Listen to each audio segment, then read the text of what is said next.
এই ক্লাসটিতে তোমরা encoder, decoder এবং অ্যাডারের এমসিকিউ শিখতে পারবে। মনোযোগ সহকারে সম্পূর্ণ ক্লাসটি দেখবে প্লিজ। এই যে দেখো, প্রচন্ড গরম, তার ভিতরে এইটি রেকর্ড করতেছি, কারণ হচ্ছে তোমাদের সামনে পরীক্ষা। আর গুরুত্বপূর্ণ জিনিসগুলো কেন রেকর্ড দিচ্ছি, লাইভে আমি কিন্তু বুঝাইতে পারতাম, কিন্তু লাইভটা 1 মাস পর চলে যায়, তার কারণে আমি কিন্তু রেকর্ড করে তোমাদেরকে বোঝাচ্ছি। এবং এখানে আমি 6টি প্রশ্ন লিখে তোমাদেরকে বোঝাবো। আমার বিশ্বাস তুমি নতুন পুরাতন বেসিক পারো পারো না, যে যেমন স্টুডেন্ট হও না কেন, একটু মনোযোগ সহকারে এই ক্লাসটি করলে এরকম 6টা না, এরকম 600 প্রশ্নের সমাধান তুমি করতে পারবে। তো প্লিজ একটু একটু স্থির হও, মাথা ঠান্ডা করো, মনোযোগ সহকারে ক্লাসটি করো আমার সাথে সাথে। দেখো এখানে আমি লিখছি 16 ইনপুট বিশিষ্ট এনকোডারের আউটপুট সংখ্যা কয়টি। আচ্ছা, আমাকে তার আগে একটা প্রশ্নের উত্তর দাও তো, বলো তো এনকোডারের এনকোডারের ইনপুট বেশি হয় না কম হয়? তোমাকে মানে এখানে প্রশ্ন বলছে 16 ইনপুট বিশিষ্ট এনকোডারের আউটপুট সংখ্যা কয়টি। 16 ইনপুট বিশিষ্ট এনকোডারের আউটপুট সংখ্যা কয়টি, আউটপুট চাইছে। আমার আগে বলবা যে এনকোডারের ইনপুট বেশি না কম। ওই যে যারা বেসিক ক্লাসটা করছো, যারা এনকোডার চেনো, এনকোডারের প্রতীক চেনো, তারা বলতে পারবে যে এনকোডারের ইনপুট হয় বেশি, আউটপুট হয় কম। তার মানে এই জায়গা 16 দেওয়া আছে, তাহলে এটার থেকে কি কম হবে আউটপুট, এগুলো ফার্স্টে তোমার বুঝতে হবে। এবার 16-র সাথে কত সম্পর্ক, আমি যদি এখানে এই স্কেলটা দেখাই, 1-এর সাথে 2-এর সম্পর্ক, 2-এর সাথে 4-এর সম্পর্ক, এই পাশে ডাবল হবে, এই পাশে 1 বাড়বে, এই পাশে ডাবল হবে। 3-এর সাথে 4-এর ডাবল 8, এই পাশে 1 বাড়বে আর এই পাশে ডাবল হবে। 4-এর সাথে 16-র সম্পর্ক, 5-এর সাথে 32-এর সম্পর্ক, 6-এর সাথে 64-র সম্পর্ক, 7-এর সাথে 128-এর সম্পর্ক, 8-এর সাথে 256-র সম্পর্ক। তাহলে এখানে বলছে 16 ইনপুট বিশিষ্ট এনকোডারের আউটপুট সংখ্যা কত, তাহলে 16টা যদি ইনপুট হয় তাহলে আউটপুট হবে 4। তো সঠিক উত্তর হচ্ছে 4।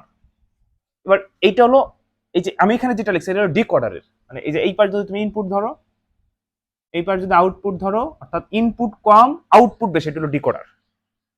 আর ইনপুট ইনপুট বেশি আউটপুট কম, যদি এই লাইনটা আমি এই পাশে লিখতাম তাহলে ল্যান্ড কোডারের সাথে মিলতো। যেমন এই যে 16 ইনপুট বিশিষ্ট, 16 যদি ইনপুট হয় তাহলে আউটপুট 4। এবার এই প্রশ্নতে ধরো এনকোডার না বলে যদি বলতো যেরকম যে 6 ইনপুট বিশিষ্ট ডিকোডারের আউটপুট সংখ্যা কয়টি, বলো তো কত হইতো?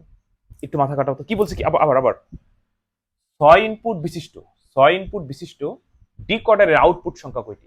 তাহলে ডিকোডার হলো ইনপুট কম হয় আউটপুট বেশি হয়, তাহলে 6টা যদি ইনপুট হয় তাহলে আউটপুট হইতো 64। ঠিক এরকম একটা প্রশ্ন এই যে এখানে তো দিছে, হ্যাঁ হ্যাঁ, 2 দাগে একটি ডিকোডারের আউটপুট 64 পেতে হলে ইনপুট কত দিতে হবে, তাহলে ইনপুট 6 দিতে হবে।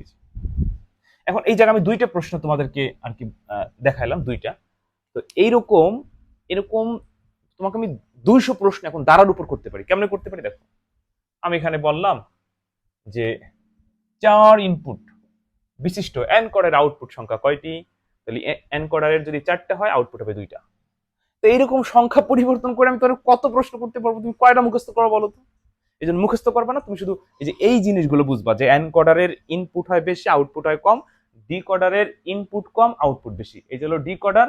আর যেটা আমি এখানে, এটা হলো ডিকোডারের, এই যে এটা হলো ডিকোডারের ক্ষেত্রে ঠিক এটা উল্টাই লিখলে, অর্থাৎ 2-এর সাথে 1-এর সম্পর্ক, তারপর হচ্ছে 4-এর সাথে 2-এর সম্পর্ক, 8-এর সাথে 3-এর সম্পর্ক, 16-র সাথে 4-এর সম্পর্ক, 32-এর সাথে 5-এর সম্পর্ক, এই যে এটা হলো এনকোডারের ক্ষেত্রে, অর্থাৎ ইনপুট বেশি আউটপুট কম, আর ডিকোডারের ইনপুট কম আউটপুট বেশি, দুইটা কথা খালি মনে রাখবা। আচ্ছা, এবার আসো 3 দাগ। আমি এই 1 আর 2 যদি তোমাদেরকে বুঝাইতে পারি, তোমরা 3 কিন্তু আমার বলতে পারবা। বলো তো 3 কি? বলছে প্রতীকটি কোন সার্কিট নির্দেশ করে। এখানে কোনো সার্কিটের আগা মাথা নাই, কিন্তু একটা সংকেত দেওয়া আছে, কিছু না কিছু তোমাকে দিবে। কি সংকেত দেওয়া আছে? ইনপুট হলো এন, আউটপুট হলো 2n, 2n মানে ইনপুট কম আউটপুট বেশি।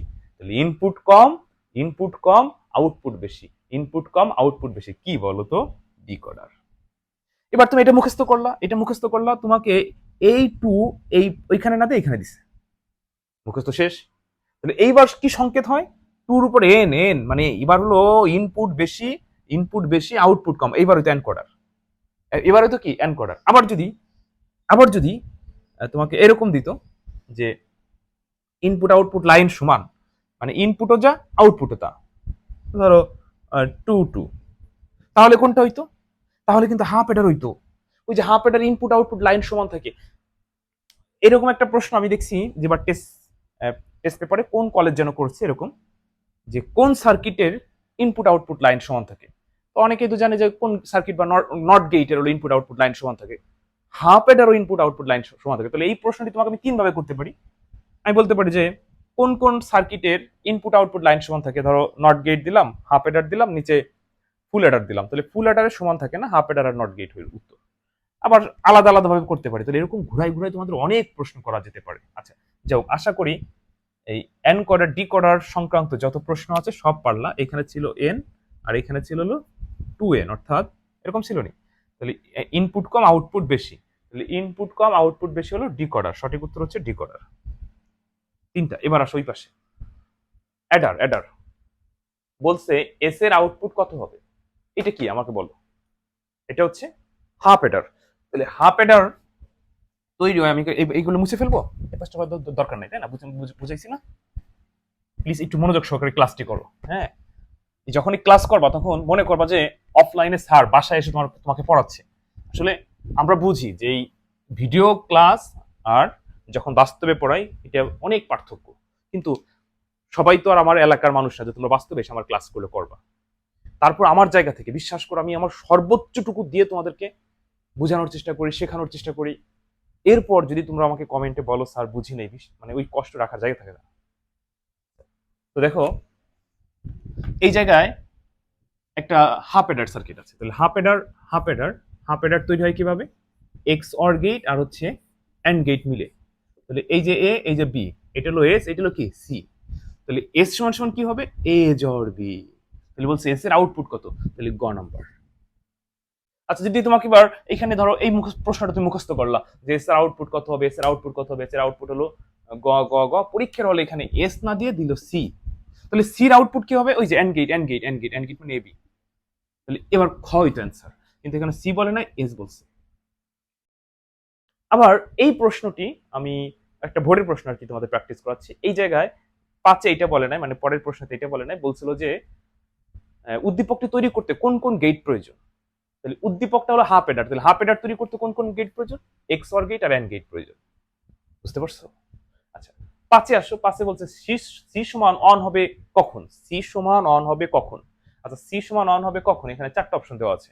তাহলে এটা হলো হাফ এডার। তাহলে যে শিক্ষার্থী হাফ এডারের সত্যক সারণী পারে, যে শিক্ষার্থী হাফ এডারের সত্যক সারণী পারবে সে, সরি এখানে এবি, এখানে এসসি, যে শিক্ষার্থী হাফ এডারের সত্যক সারণী পারবে সে ওই প্রশ্নটি উত্তর করতে পারবে। যেমন অর্ধেক শূন্য, অর্ধেক অন, শূন্য ওয়ান, শূন্য ওয়ান। হাফ এডারের নিয়ম হলো যোগ করবো, যোগফল এস এর ঘরে, হাতে থাকলে সির ঘরে। এখন এত বড় ক্লাসে উঠে যদি তুমি শূন্য আর শূন্য যোগ করতে না পারো, শূন্য শূন্য যোগ করলে শূন্য, হাতে নাই শূন্য, শূন্য আর এক যোগ করলে এক, হাতে নাই শূন্য, শূন্য আর এক যোগ করলে এক, হাতে নাই শূন্য, বাইনারি নেমে যোগ করতেছি কিন্তু, এক আর এক দুই, তাহলে দুইয়ের শূন্য হাতের এক। তাহলে তোমাকে এই জায়গায় প্রশ্ন করছে সি সমান এক হবে কখন? এই যে সি সমান এক হয় কখন? যখন এ ওয়ান, যখন বি ওয়ান। তাহলে এ ওয়ান বি ওয়ান কোথায় আছে? গ নাম্বারে। দেখছো?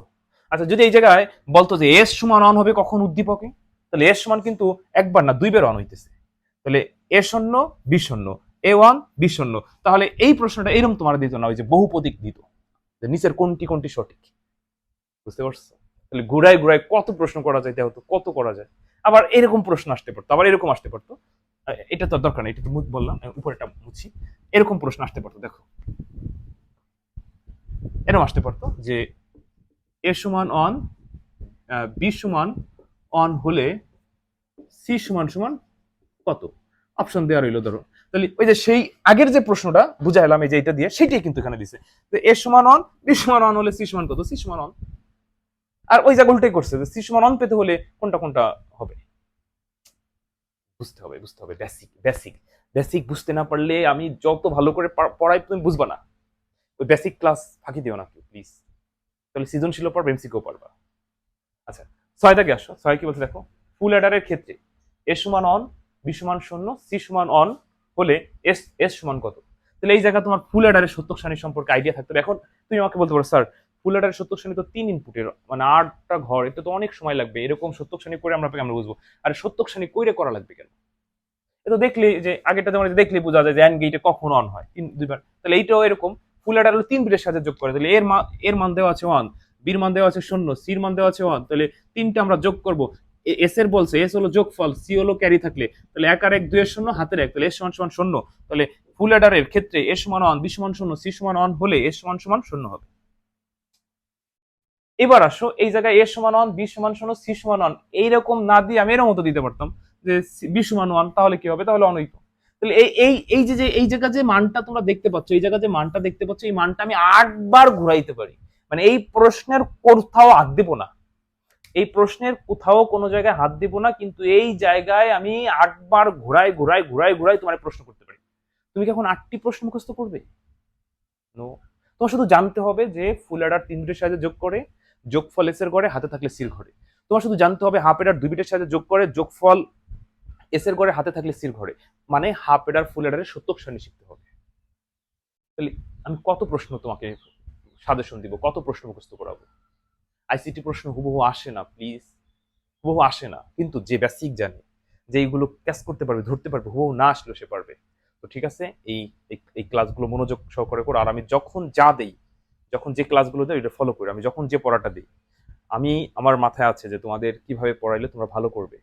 শেষ মুহূর্তে এসে ঠিক ওই ক্লাসগুলোই আমি তোমাদেরকে করাবো, একদম সে আইসিটি পরীক্ষার আগ রাত পর্যন্ত। আর এখনো যদি তোমাদের কোনো বন্ধু বান্ধব আইসিটি নিয়ে দুশ্চিন্তায় থাকে, বা তোমাদের ছোট ভাই বোন বা অন্য সালের পরীক্ষার্থী, আমার সাথে যোগাযোগ করাই দিও। ভালো থেকো।